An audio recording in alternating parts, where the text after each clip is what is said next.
Why is globalism dying? That's what I'd like to talk about in today's history video.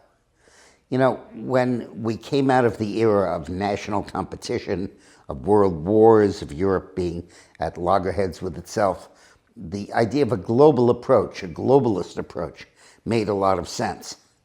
But the problem was, the fundamental flaw in globalism is that while you could create a global financial system easily, and a global economic system with some difficulty, but you could do it, we never created a global government, a global democracy, a global method for people to govern themselves, because we never stopped to get rid of the dictatorships in Russia, China, and 24 other countries that were prominent players in the global economy, but that didn't allow their people any freedom or any democracy.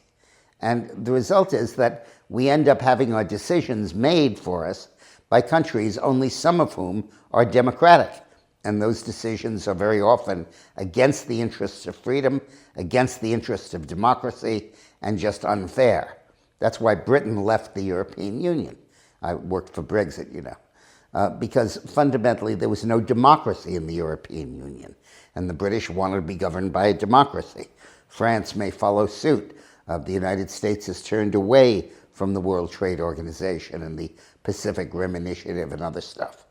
Because until we solve that problem of how do you incorporate the people's view, not just the banker's view, not just the economist's view, not just the expert's view, but the people's view, the world population will be suspect of globalism, and rightly so.